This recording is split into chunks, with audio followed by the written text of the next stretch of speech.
The grand chancel of the concordance was a cathedral of silence, a space carved from the heart of a captive moonlit where gravity was a suggestion and light was a currency. Polished obsidian floors reflected the slow, patient drift of 1,000 nebulae projected onto a ceiling that was not a ceiling at all, but a direct, real-time aperture into the void itself. Here, in the sanctified stillness, the whispers of empires were given weight. High Emissary Vorlag of the Cathar felt the silence not as an absence of sound, but as a pressure against his crystalline psyche, a physical weight that settled upon the delicate, resonant lattices of his being. He stood before the central dais, a figure of articulated obsidian and embedded starlight, his thoughts a cascade of precisely ordered anxieties. Before him, a hololithic sphere of deepest black hung in the air, a perfect and horrifying representation of nothing. It was the last known coordinate of the human vessel.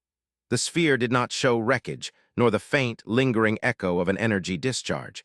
It showed an absolute metaphysical void, a wound in the fabric of causality itself. For cycles, the concordance had observed the humans. They were a perplexing species, a chaotic surge of biological noise at the galactic fringe. Their expansion was not the elegant, geometrically perfect unfolding of the Cathar or the rapacious, devouring swarm of the Xylos. It was messy, haphazard, driven by a strange and unpredictable mixture of boundless curiosity and existential dread. They broadcasted signals of such primitive emotionality, symphonies that wept with sorrow, art that screamed with rage, philosophies that contradicted themselves in the same breath. They were considered a nascent power, a curiosity, a potential threat to be managed in a millennium or two, once their frantic energy had coalesced into something coherent. But now this. A single, insignificant human ship, classified by Concordance intelligence as technologically archaic, a relic by their standards, had vanished in a manner that defied every known law of physics. It was an act of aggression, a voice like grinding stone grated through the chamber's resonant field. Grand Marshal Hector of the Xylos moved from the shadows, his hulking, chitinous form a brutalist sculpture of predatory angles. His multifaceted eyes, burning with a cold, internal fire, were fixed on the black sphere. A weapon was tested. A statement has been made by these primitives. They have torn a hole in reality at our border, a clear demonstration of a capability we did not anticipate. Protocol dictates a response, an overwhelming, decisive response. Hector's mandibles clicked, a sound that in his culture signified irrefutable logic. To the Cathar, it was the sound of a closing door, the snapping shut of all other possibilities. Vorlag did not turn. His gaze remained on the void sphere. There is no evidence of a weapon, Grand Marshal. Our deepest sensor arrays, fleets of our most sensitive long-range auditors have scanned the sector. There is no radiation, no subspace fragmentation, no temporal shearing. There is only absence. A weapon leaves a scar. This is something else. This is a page torn from a book, leaving no trace of the words that were once there. He modulated his voice, letting the harmonic frequencies of his native tongue convey a sense of calm inquiry, a stark contrast to Hector's raw declaration. From another alcove, a being of pure, shimmering light coalesced, its form a loose and gentle humanoid shape that bled into the ambient starlight of the chamber. It was the speaker of light, the Lumina representative, a being whose existence was a constant, silent communion with the cosmic background. The Grand Marshal perceives a threat, for the Xylos see the universe as a series of threats to be conquered. The speaker's voice was not sound, but a direct impression of thought, a wave of serene understanding that washed over the chamber. The High Emissary perceives a mystery, for the Cathar see the universe as a grand, logical pattern to be understood. Both may be correct, or both may be blinded by the nature of their own perception. Hector made a low, chittering sound of contempt. Enigmatic philosophies will not protect the concordance. The humans have a name for this vessel. Our intelligence confirmed it. It was designated Cipher-8. A name that implies a code, a key. They sent a key to our border and turned it. We do not know what lock it opened, but it is an act of profound arrogance. We must confiscate the rest of their keys before they unlock a door that consumes us all. Vorlag felt the pressure of the Concordance's collective fear. The chamber, for all its grandeur, was an echo chamber of ancient anxieties. The Concordance had been formed after the Great Scouring, an epic of devastating wars that had taught the elder species the value of stability, predictability, and overwhelming control. Humanity, in its very essence, was an affront to that stability. They did not seem to revere the past or plan for the eternal future in the same way. They lived in a frantic, burning present, their entire civilization a firework display of dazzling, brief brilliance. They created gods and killed them in the span of a few millennia. They built empires on ideologies that would be archaic a few centuries later. They were ephemeral and therefore dangerous. The ship they called outdated, Vorlag mused, the thought resonating through him. Our analysts dismissed it. Its propulsion was inefficient, its energy core a model we abandoned eons ago. Its hull composition was primitive. We saw a museum piece creeping through the void. We saw what we wanted to see, a species so far behind us they could not possibly matter. He finally turned, his crystalline facets catching the nebular light, fracturing it into 1,000 tiny rainbows. And yet this outdated vessel has presented us with a paradox that our finest minds, our most advanced science, cannot resolve. Does that not suggest that our initial assessment of their technology, and perhaps of their entire philosophy, was flawed? We measured the strength of the shell, but we did not consider the nature of the spirit within. Spirit is a luxury of peace, high emissary, Hector countered, taking a heavy step forward, the floor groaning under his mass. In war, there is only calculus. The equation is simple. An unknown variable has presented an existential threat. The variable must be eliminated. Send the fleets. Quarantine their star system. Dismantle their infrastructure until they reveal the nature of this weapon. Let us show them what a true, modern vessel of war can do. The speaker of light drifted forward, its form pulsing with a soft, sorrowful violet. And in doing so, we would become the very thing we fear. A chaotic, unpredictable force lashing out at a mystery we do not comprehend. The humans are young. They are like children shouting into a cave, delighted by the echo, unaware of what might be sleeping in the dark. Perhaps their shout was simply a shout. Perhaps this Cipher-8 was not a key, but a question. What if we answered their question with the roar of a cannon? The first word in our conversation with this new race would be death. That is a dialogue from which no understanding can ever grow. Vorlag felt a strange resonance with the Lumina's words. He had spent cycles studying the captured human broadcasts, wading through the cacophony. He had seen their art, depictions of immense, solitary figures staring into starry skies, filled with a sense of profound loneliness and yearning. He had heard their music, complex mathematical structures of harmony and dissonance that spoke of a desperate search for meaning in a silent universe. They were not conquerors. They were searchers. And their search had just led them to do something impossible. He turned back to the sphere of nothingness. The silence from that coordinate was deeper than the silence between stars. It was a silence of intent. The ship hadn't been destroyed. It had achieved its purpose. The question that haunted him, that chilled the very core of his crystalline structure, was simple and terrifying. What purpose could possibly require such a complete and utter self-erasure? The political machinery of the Concordance was beginning to grind into motion, pushed by the Xyloses' fear-mongering and the silent assent of other, less vocal members who valued security above all else. A punitive fleet was being marshaled at the edge of the contested territory. Vorlag knew he had very little time to offer an alternative to Hector's final, brutal solution. The weight in the chamber grew heavier. The projected stars on the ceiling seemed to dim, as if the void itself were listening, waiting for the verdict of the old races. The disappearance of Cipher-8 had done more than create a strategic crisis.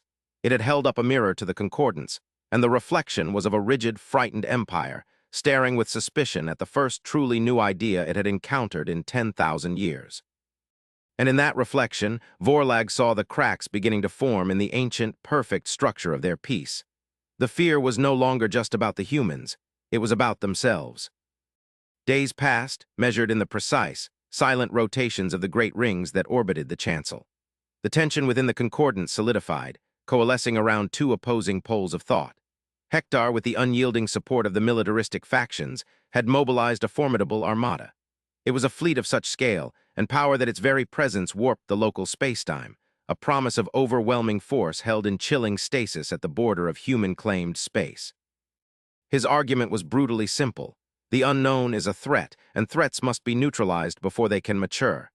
The logic was ancient, carved into the very DNA of SP. SEs that had survived millennia of cosmic hostility. Many in the Concordance, while not as openly aggressive as the Xylos, found a cold comfort in his certainty. It was easier to prepare for a war than to contemplate a mystery that unraveled their understanding of the universe. Vorlag, meanwhile, worked tirelessly to build a coalition of restraint. He argued in closed sessions and open forums, his harmonic voice a call for reason against a rising tide of fear. He presented his analysis of human culture, their chaotic art, their contradictory philosophies, not as evidence of a primitive mind, but of a mind still in the throes of explosive, untamed creation. He spoke of their science, which, while lacking the elegance and mastery of concordance technology, showed a reckless, brilliant ingenuity. They did not build upon millennia of established theory. They leaped into the dark, often failing, but sometimes, just sometimes, landing on a shore no one else had ever conceived. "We see their outdated ship as a weakness," he broadcasted to the assembled delegates. "But consider this, what if it was not outdated but specific? A tool crafted for a single, esoteric purpose, its other functions stripped away as irrelevant. We build monuments to our power, ships that can crack planets and survive the hearts of stars. What if they built a key? A simple, unadorned key for a lock we never knew existed." His words found purchase with the scholars, the philosophers, and the ancient, deeply thoughtful species like the Lumina. But they were a minority. The fear of the unknown was a far more powerful motivator than the curiosity for it. The data from the void where Cipher-8 had vanished remained unchanged. It was a perfect, sterile null point. No debris, no exotic particles, no echo. An entire starship and its crew had been edited out of existence. The military analysts presented scenario after scenario, each more terrifying than the last. A phase weapon that could displace matter into an alternate dimension, a controlled singularity that consumed without a trace, a reality-warping event of incomprehensible power. The narrative was solidifying. Humanity, the unpredictable upstarts, had stumbled upon or created a doomsday weapon. It was during a particularly tense session, as Hector was presenting the final strike plan, that the message came. It did not arrive on any of the Concordance's secure, high-bandwidth military channels. It did not use sophisticated, encrypted diplomatic protocols. It came as a simple, unadorned signal on a frequency so old it was used only for deep space historical beacons. It was an open, plain text transmission in a dozen of the Concordance's primary languages, the translation grammatically perfect, but devoid of any cultural nuance or honorifics. It was a broadcast for anyone to hear. The message was displayed on the great hololith in the center of the chancel. Its stark, blocky letters a jarring intrusion into the elegant, flowing script of the Cathar. "This is Ambassador ELARAVANCE of the Sol Federation. We have noted your military deployment AT our border. We assume your concern is related to the event AT coordinate 77B Delta. We are prepared to discuss this. We await your response." Silence, absolute and profound, descended upon the chancel once more. This was not the communication of a guilty party, nor the boast of a new power. There was no apology, no threat, no justification. It was a simple, factual statement delivered with a calmness that was, in itself, deeply unsettling. Hector was the first to speak, his voice a low growl of suspicion. "A trick, a delaying tactic. They know our fleet is poised to strike, and now they feign diplomacy. They wish to draw us into pointless negotiations, while they prepare another attack." Or, Vorlag countered, his own mind reeling from the sheer audacity of the human approach, "They are doing precisely what the message says. They are offering to discuss the matter, an offer we should have extended first." "Discuss what?" Hector scoffed. "Their use of a forbidden weapon, their violation of galactic peace. There is nothing to discuss. There is only a demand for their unconditional surrender and the complete dismantling of their offensive capabilities." The speaker of light pulsed, its radiance shifting to a thoughtful gold. "Their calmness is the most significant data point we have yet received. A species that has just unleashed a weapon of unparalleled power would not be calm. They would be triumphant, or they would be fearful of retaliation. This is the tone of a scientist discussing a successful experiment. They are not hiding. They are not threatening. They are waiting for us to ask." The debate raged for another cycle, but the human message had shifted the political landscape.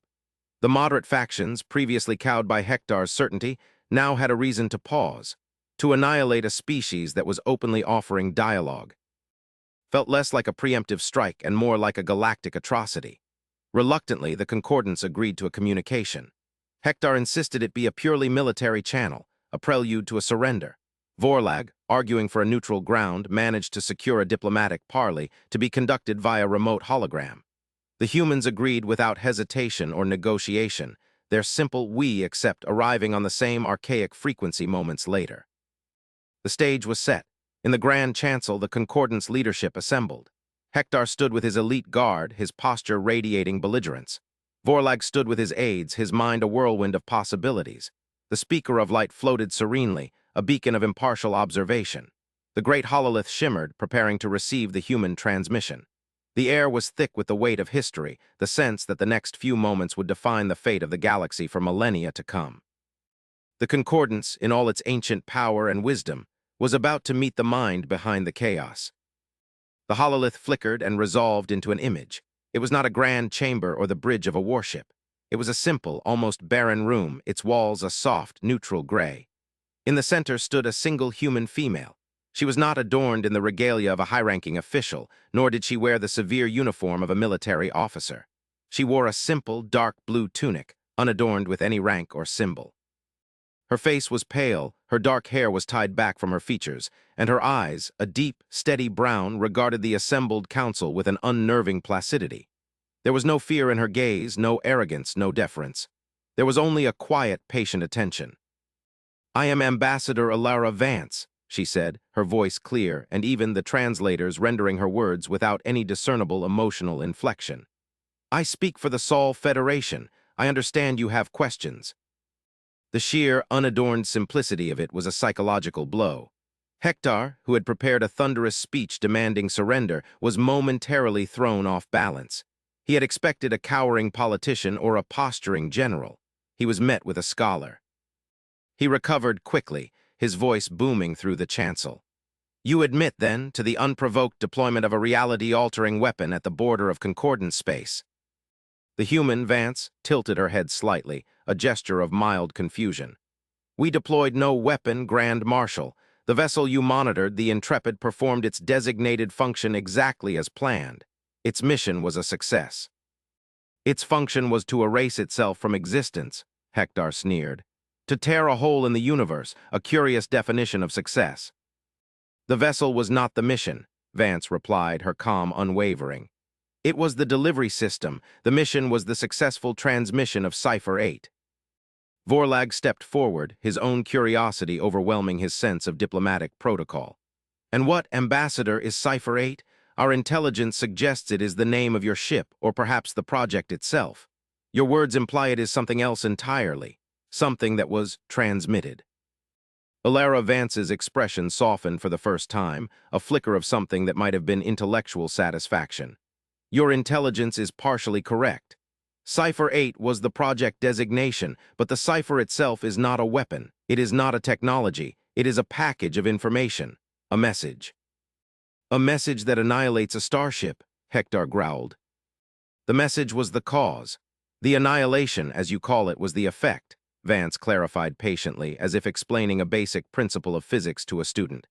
"The Intrepid was not a warship. You were correct in your assessment of its technology. It was, by your standards, outdated in almost every respect. But it was not built for combat or for speed. It was built for resonance. Its entire structure, its power core, its communication array, it was all designed to do one thing: to shape and transmit the Cipher-8 information package into a very specific form of modulated energy, a harmonic that would resonate with a particular target." Vorlag felt a chill run through his crystalline form.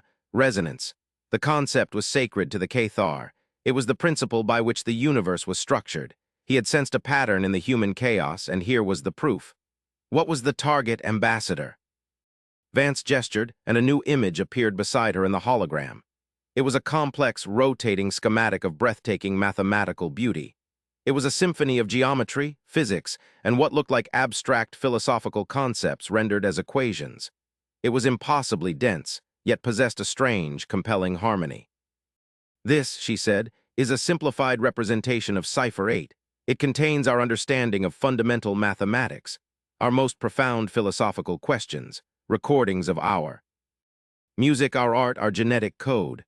It is a self-portrait of our species, our attempt to codify the state of our consciousness. It is our introduction." Hector let out a guttural laugh.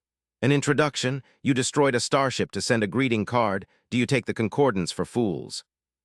"No," Vance replied, her gaze turning to the Xylo's marshal, her expression now serious, almost stern. "We take the universe seriously. For millennia, we have looked at the stars and felt a profound silence. Your civilizations are ancient, and yet you whisper. Your communications are tight-beamed and heavily encrypted. The galaxy is full of stars and worlds, yet it is quiet. We call this the Great Silence, and we find it unacceptable." She paused, letting her words settle in the vast, silent chamber. "We have hypothesized two possibilities for this silence. The first is that we are truly alone, the first and only intelligence to reach this level. We consider this statistically improbable.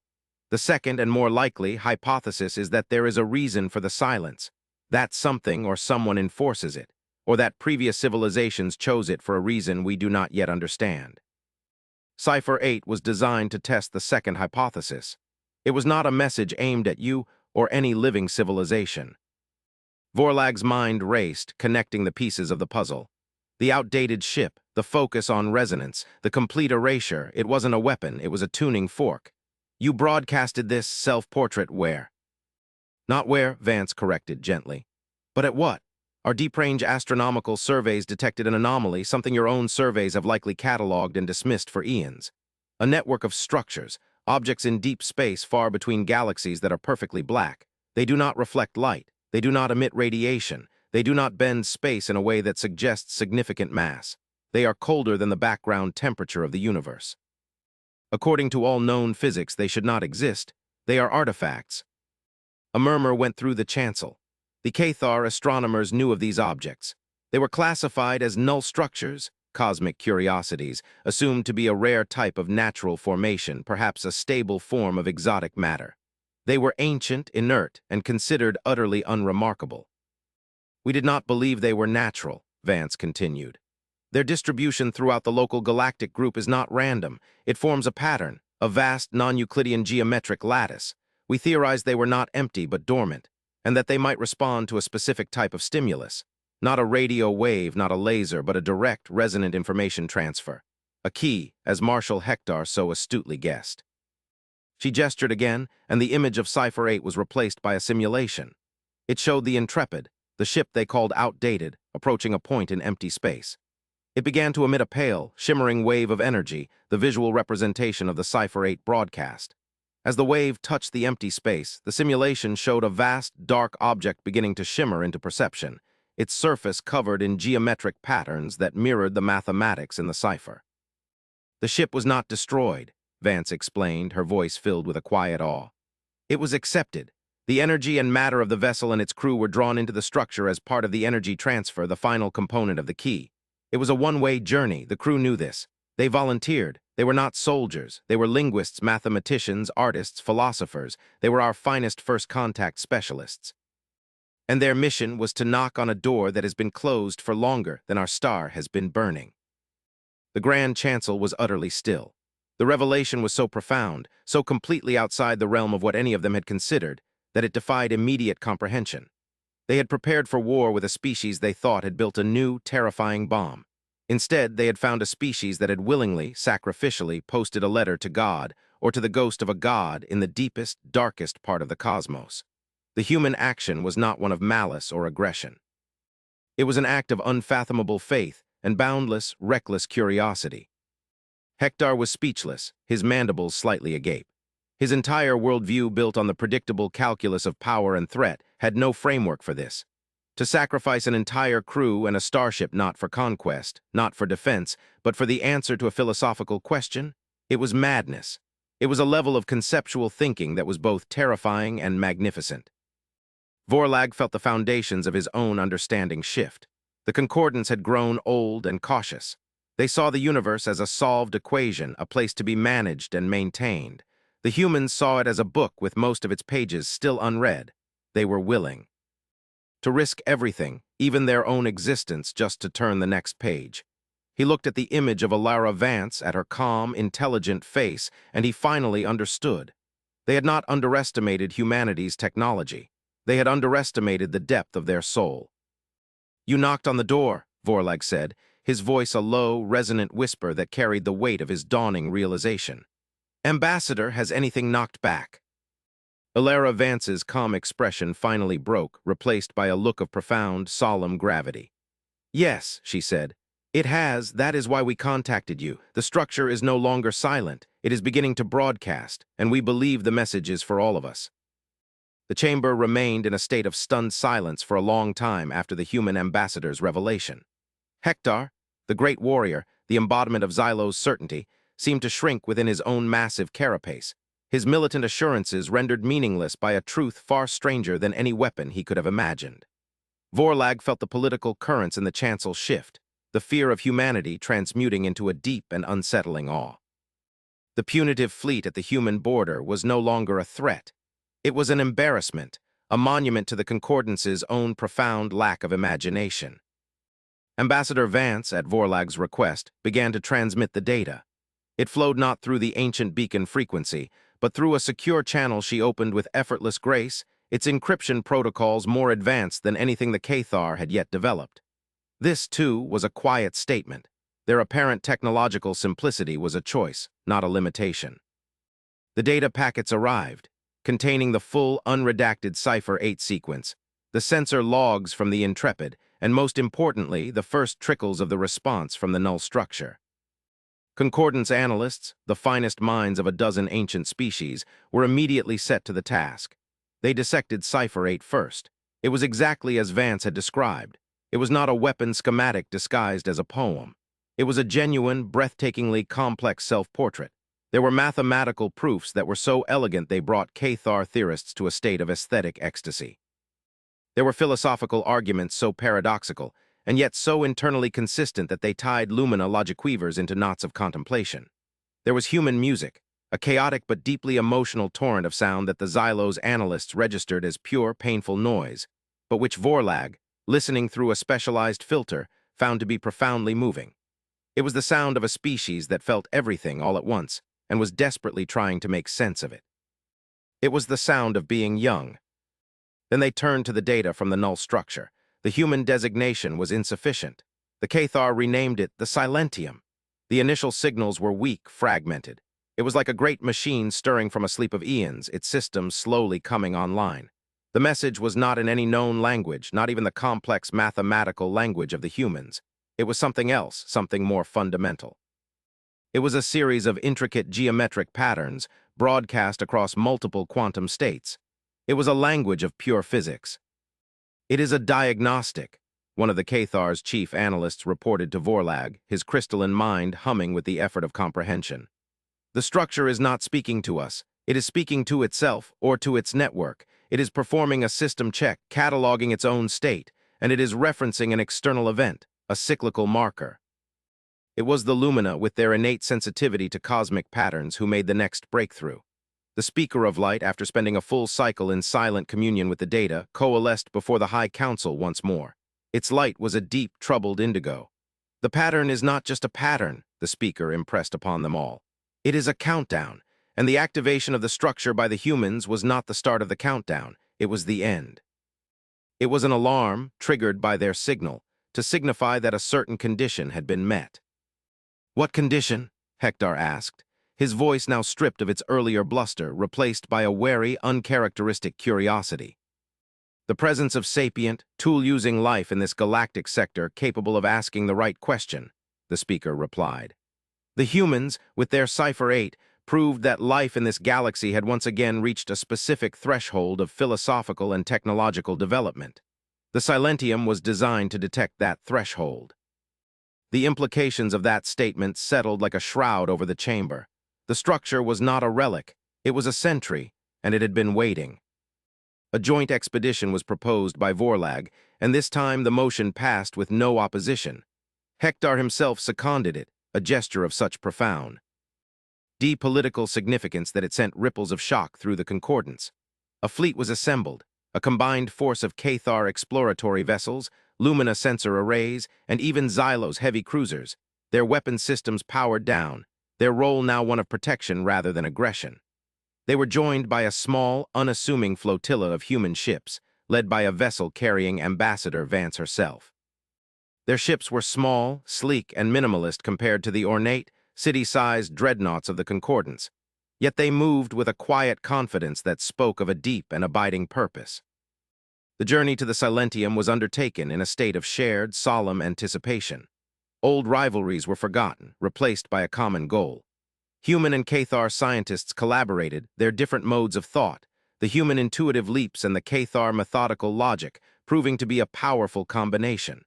They worked to decipher the Silentium's broadcast, to understand its purpose before they arrived. As they traveled through the silent, empty space between galaxies, Vorlag found himself in frequent conversation with Ambassador Vance. He had expected to find a cunning diplomat, a master of political maneuvering. He found instead a philosopher in the guise of a stateswoman. Why, Vorlag asked her during one of their holographic meetings, the stardusted void swirling behind them both. Why take such a risk? You could have annihilated your species. You could have awoken something hostile, something that would consume you. We could have, Vance agreed, her expression serene.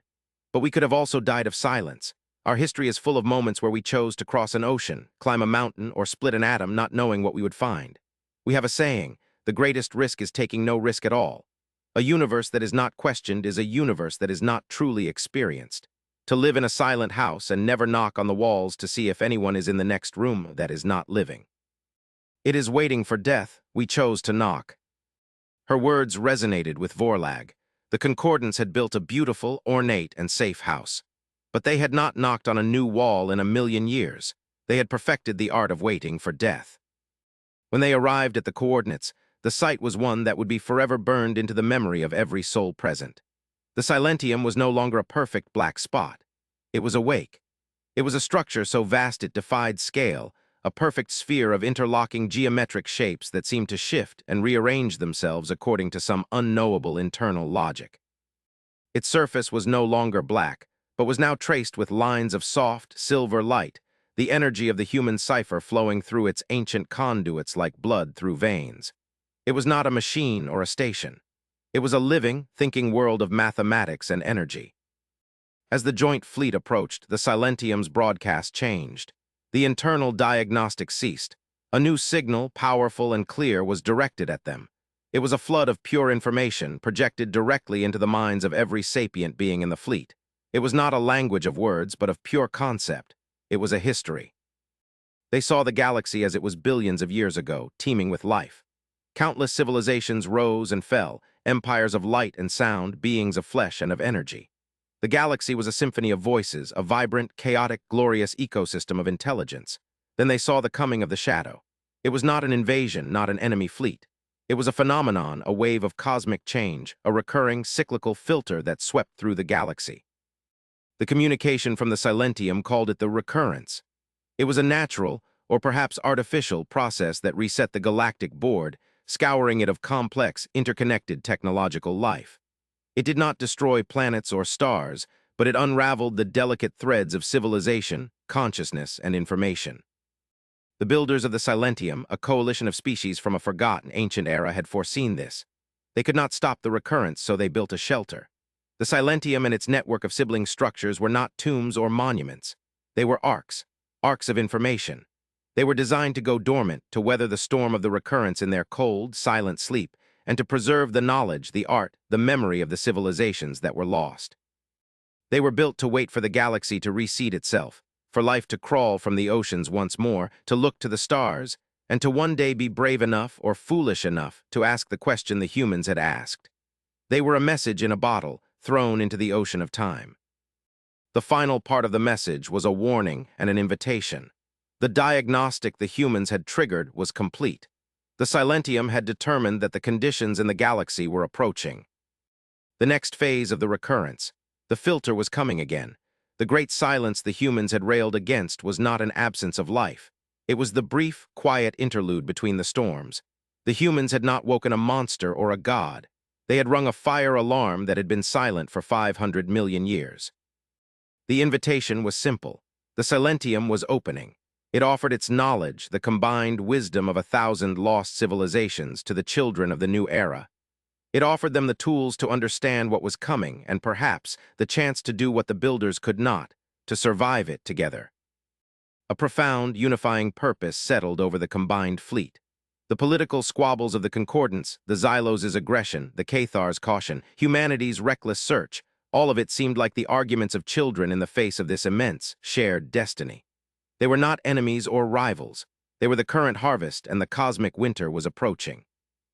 Vorlag stood on the bridge of his flagship, the Cathar vessel Stasis and Truth, and looked out at the magnificent, glowing form of the Silentium. Beside his ship hung the human vessel, the Endeavor, small and unassuming. He thought of the ship they had called outdated, the little vessel that had carried Cipher-8. A ship full of poets and dreamers who had sailed into oblivion armed with nothing but a question. He had seen them as primitive, as a chaotic anomaly. He now saw them as they truly were, the keepers of a flame the rest of the galaxy had allowed to grow dim, the flame of unabashed, unrelenting hope. He opened a channel to Ambassador Vance. Her face appeared on his screen, the light of the silentium reflected in her calm, steady eyes. "It seems your introduction has been accepted, Ambassador," Vorlag said, his voice resonating with a newfound humility and a sense of shared, awesome purpose. "It was never just our introduction, High Emissary," she replied, a small, sad smile on her face. "It was a question asked on behalf of everyone who has ever looked up at the night sky and felt alone. We just happened to be the first to find the right way to ask it." Vorlag looked from her face to the silentium, and then to the starfields beyond, the beautiful, treacherous galaxy that was their home. The silence was broken. The old fears were gone, replaced by a new, far greater one. But for the first time in millennia, they would not face it alone. The conversation had begun.